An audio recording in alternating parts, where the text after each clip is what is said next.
Hello दोस्तों, एक बार फिर हम लोग एक नए वीडियो के साथ। इस वीडियो में हम लोग प्रकाश से संबंधित तीन बातों को समझेंगे। वो है आवर्धन और एक लेंस की क्षमता और चिन्ह परिपाटी। तो हम लोग एक एक करके इन सभी के बारे में समझने की कोशिश करते हैं। तो आवर्धन क्या होता है? आवर्धन का मतलब होता है कि वस्तु से कितना गुना प्रतिबिंब ज़्यादा या फिर कितना गुना प्रतिबिंब छोटा बना है, उसी को हम लोग आवर्धन कहते हैं। और आवर्धन से हम लोग न्यूमेरिकल भी बनाते हैं। तो आवर्धन को हम कैसे लिख सकते हैं कि आवर्धन उसे कहते हैं जिसमें प्रतिबिंब वस्तु से कितना गुना बड़ा या छोटा बना है। तो इसको हम लोग कैसे लिख सकते हैं न्यूमेरिकल में?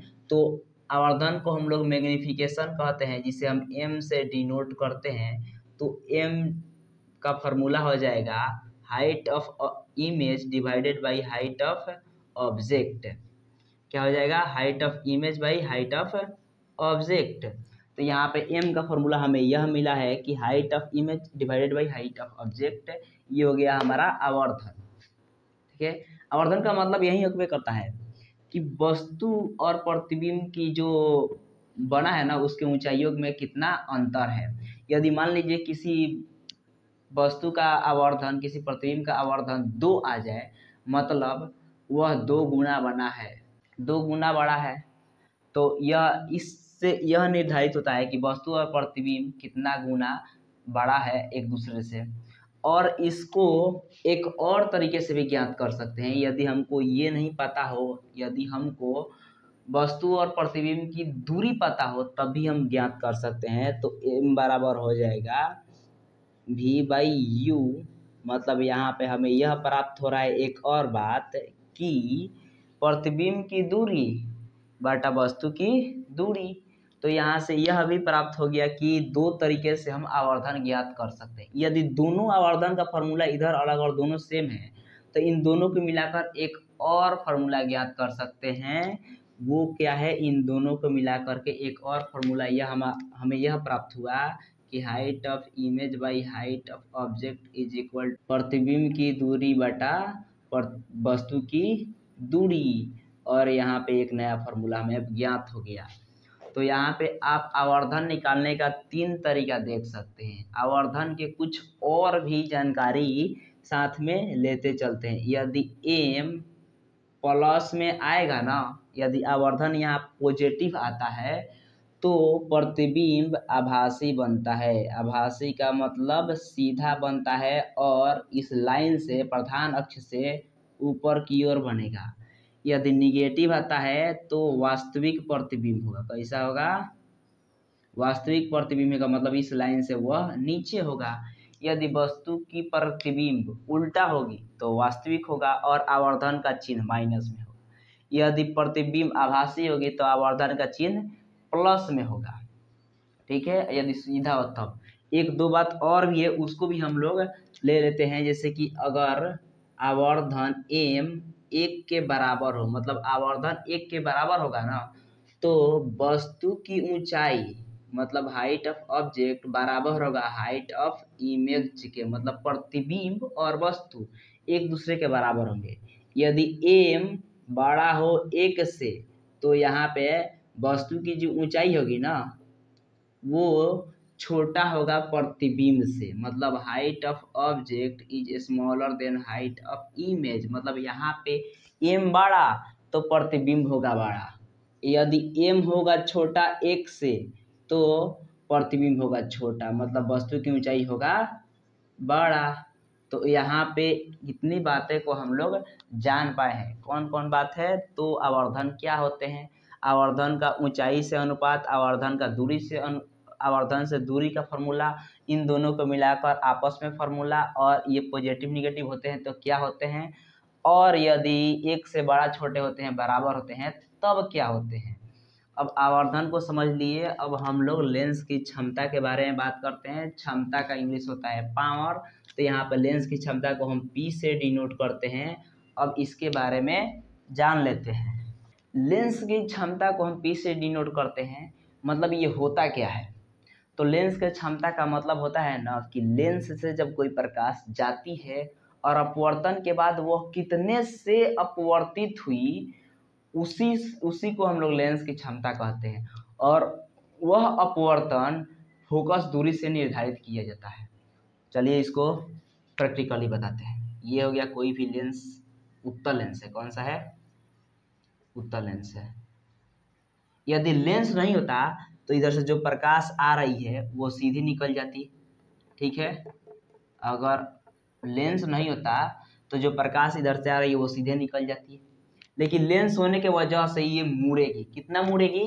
तो उसके लिए हम एक प्रधान अक्ष बनाते हैं। यहाँ पे O हो गया और यहाँ पे मान लीजिए फोकस है, ठीक है। F1 इसको ले लेते हैं। यदि इस फोकस से ये गुजरेगी तो ऐसे गुजरेगी, ठीक है। तो इतना डिग्री का एंगल बनाया। यदि फोकस दूरी को बढ़ा देते हैं, यहाँ पे लाते हैं, तो ये यहाँ से गुजरेगी, तो यहाँ पे एंगल इतना बनेगा। ये F2 ले लेते हैं। यदि फोकस दूरी और बढ़ा देते हैं यहाँ से, तो ये प्रकाश की किरण यहाँ से गुजरेगी, इसको हम F3 ले लेते हैं। तो यहाँ पे आप यह देख पा रहे हैं कि यहाँ से अपवर्तन कितने तरीके से हो रहे हैं। बहुत तरीके से हो सकते हैं। फोकस दूरी नज़दीक तो ये अपवर्तन ज़्यादा, फोकस दूरी दूर तो अपवर्तन ज़्यादा। इसी प्रकार यदि अवतल से ले ले, अवतल लेंस से, तो उसको भी ऐसे ही कर सकते हैं हम। प्रकाश इधर से आ रहा है, अगर नहीं होता तो सीधे निकल जाता है, लेकिन फोकस यहाँ पे लेते हैं तो इसके अनुसार यहाँ से जाएगा, और फोकस यहाँ पे लेते हैं तो इसके अनुसार ये यहाँ से जाएगा। तो यहाँ पे देख रहे हैं एक ये कोण बन रहा है, एक ये कोण बन रहा है। दो तरीके से एक ही लेंस में अलग अलग तरीके से, मतलब फोकस दूरी को हम बदल रहे हैं ना। यदि हम फोकस दूरी को बदल रहे हैं तो इसके जो मुड़ने की क्षमता है वो भी बदल जाती है। तो इसी को हम लोग कहते हैं लेंस की क्षमता। अब कभी कभी क्या होता है ना, 2-3 लेंस को जोड़कर एक नया लेंस का निर्माण किया जाता है। मतलब क्या करते हैं ना, 2-3 लेंस को जोड़ करके एक नए लेंस का निर्माण करते हैं, और उसका जो ओरिजिनल हमारा क्षमता होता है ना, वो टोटल लेंसों का क्षमता होता है। कहने का मतलब ये हो गया कि इसको हम क्षमता को P से डिनोट करते हैं।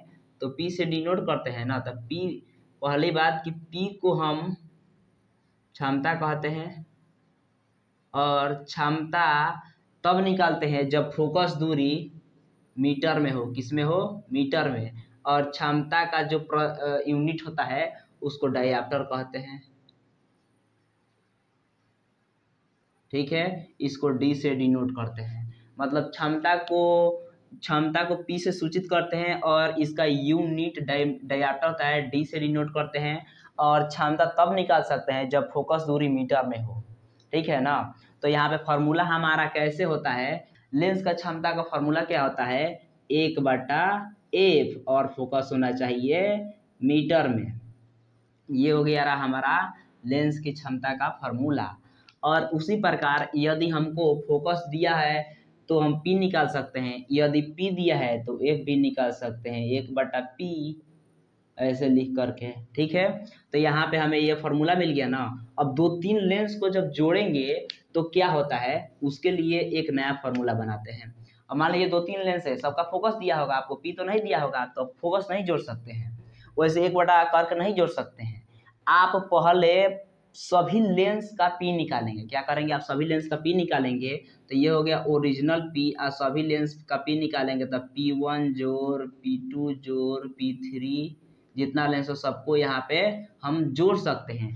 ऐसा आप नहीं कर सकते हैं कि सबका फोकस निकाले और डायरेक्ट इस फार्मूला पर रख के निकाल ले, कभी नहीं करिएगा ऐसा। आप ऐसा भी नहीं कर सकते हैं कि 1/F जोड़ 1/F जोड़ 1/F, ऐसा कभी नहीं कर सकते। आप सबका अलग अलग P निकालिए और फिर सब P को ऐसे जोड़ दीजिए। अब उसमें प्लस माइनस कुछ आएगा और उसको आप जोड़ करके कैलकुलेशन करके ओरिजिनल जो P मिलेगा वही होगा उन सभी लेंसों का क्षमता। तो यहाँ पे आप क्षमता और आवर्धन दोनों समझ गए। अब न्यूमेरिकल बनाने के लिए हमें चिन्ह परिपाटी की आवश्यकता पड़ती है। तो चिन्ह परिपाटी का मैंने ऑलरेडी एक वीडियो बना चुका हूँ, ठीक है।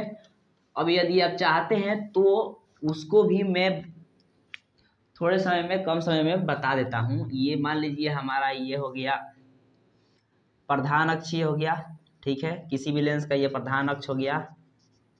अब ये क्यों लाइन काटे हैं, क्योंकि यहाँ पे हम कोई भी लेंस ले सकते हैं, ठीक है। कोई भी लेंस ले लेते हैं। यदि लेंस का इस साइड होंगे इस इधर की ओर होंगे, कोई भी दूरी यहाँ से मापेंगे, इस ओ से प्रकाशिक केंद्र से, प्रकाशिक केंद्र से क्या करेंगे हम लोग, दूरी को मापेंगे। ठीक है, यदि कोई भी दूरी मापना हो तो इस प्रकाशिक केंद्र ओ से मापते हैं। ठीक है ना, इस चित्र में मत जाइएगा क्योंकि चित्र हम लोग थोड़ा तो कोई भी दूरी हो उसको हम ओ से मापते हैं, प्रकाशिक केंद्र इसको बोलते हैं। यदि इसके हम लोग इधर आते हैं, ठीक है ना, इधर आते हैं लेफ्ट में, जब आते हैं तो कोई भी दूरी लेफ्ट में आते हैं तो उसको हम लोग निगेटिव लेते हैं। कहाँ आते हैं, जब लेफ्ट में आते हैं तो निगेटिव लेते हैं, जब इधर की ओर राइट में जाते हैं तो उसको हम लोग पॉजिटिव लेते हैं। ठीक है, ये दो बात तो क्लियर हो गया। यदि इस प्रधान अक्ष के ऊपर जाते हैं तो उसको हम लोग पॉजिटिव लेते हैं, इधर से भी यदि ऊपर जाते हैं तो पॉजिटिव लेते हैं, यदि नीचे आते हैं तो उसको निगेटिव लेते हैं, यदि नीचे आते हैं तो उसको भी निगेटिव लेते हैं। तो बस इन्हीं चारों बात को अगर ध्यान में रख रहे हैं तो आपका कोई भी न्यूमेरिकल हो आसानी से बन सकता है। वास्तविक प्रतिबिंब हमेशा नीचे की तरफ बनता है, उल्टा बनता है, इसीलिए वास्तविक प्रतिबिंब का सिंबल निगेटिव होगा। वास्तविक प्रतिबिंब की ऊंचाई, वास्तविक प्रतिबिंब की ऊंचाई, वास्तविक प्रतिबिंब की ऊंचाई निगेटिव होगा, और वास्तविक आभासी प्रतिबिंब की ऊंचाई पॉजिटिव होगा। यदि आभासी प्रतिबिंब होगा तो क्या होगा, उसकी ऊंचाई पॉजिटिव होगा। और उसके बाद से एक और, इधर फोकस होगा तो वो निगेटिव होगा, इधर फोकस होगा तो पॉजिटिव होगा। इधर फोकस किसका होता है, उत्तल लेंस का, इसलिए उत्तल लेंस का फोकस हमेशा पॉजिटिव। इधर अवतल लेंस का, इसलिए उसका फोकस हमेशा निगेटिव होता है। अब वस्तु हमेशा इधर रखते हैं, वस्तु हमेशा यहाँ पे रखते हैं, इसीलिए यू का चिन्ह हमेशा माइनस में होता है। यू क्या होता है, माइनस में। और उत्तल लेंस का फोकस, उत्तल लेंस का फोकस क्या होता है, हमेशा पॉजिटिव। अवतल लेंस का फोकस हमेशा निगेटिव। तो ये दो तीन बात होता है जो कांस्टेंट होते हैं, आपको दो तीन बात को ही समझने की आवश्यकता पड़ती है। तो आई होप आप इस वीडियो के मदद से आवर्धन, लेंस की क्षमता और चिन्ह परिपाटी को समझ पाए होंगे। यदि आपको अच्छा लगे तो शेयर कीजिए। फिर से मैं आपको एक बार रिवाइज कर दें, हमारे साथ साथ आप दिमाग में इमेजिन कीजिए, क्योंकि अध्ययन से ज़्यादा इमेजिन काम करता है।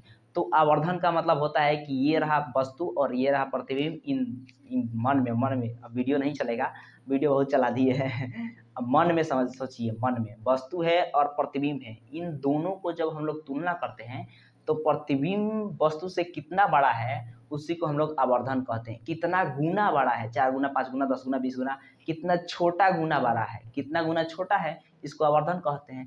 क्षमता, क्षमता का मतलब हो गया कि ये कोई भी लेंस है ना, उससे प्रकाश अपवर्तन करेगा तो अपवर्तन के बाद कितने से वो अपवर्तित हुआ वो फोकस दूरी से निर्धारित करते हैं, और उसी अपवर्तन होने की घटना को, कितने से अपवर्तन हुआ, उसी को हम लोग लेंस की क्षमता कहते हैं। लेंस की क्षमता को हम लोग हमेशा डायऑप्टर में मापते हैं, और तब मापते हैं जब फोकस मीटर में हो। यदि सेंटीमीटर किलोमीटर में दिया है तो उसको मीटर में कन्वर्ट करेंगे और फिर उसके बाद से हम लोग क्षमता निकालेंगे। चिन्ह परिपाटी के लिए आप मैथ से रिलेट कर सकते हैं, आप पढ़े होंगे निर्देशांक ज्यामिति, उसमें प्लस माइनस वाला जो होता है ना, सेम वही है। ऊपर की तरफ जाओ तो पॉजिटिव, नीचे की तरफ आओ तो निगेटिव, यदि राइट में जा रहे हैं तो पॉजिटिव, लेफ्ट में जा रहे हैं तो निगेटिव, बस यही बात है। अब लेंस की जो आवर्धन होता है ना, यदि वो प्लस में आता है तो प्रतिबिंब वास्तविक नहीं आभासी होगा, यदि माइनस में जा रहा है तो वो आभासी होगा, सॉरी, यदि आवर्धन प्लस में है तो उसे आभासी कहेंगे, प्रतिबिंब सीधा बनेगा। यदि प्रतिबिंब वास्तविक है, उल्टा बन रहा है, तो उसको हम लोग माइनस में लेते हैं। तो आप वीडियो को देखते रहिए, लगे रहिए, और ये हमारा इस चैप्टर का लास्ट वीडियो था। अब हम लोग नए चैप्टर का स्टार्ट करेंगे, तो मिलते हैं नए चैप्टर के साथ। ओके बाय, और तब तक ले पढ़ते रहिए, एनसीईआरटी से लगे रहिए।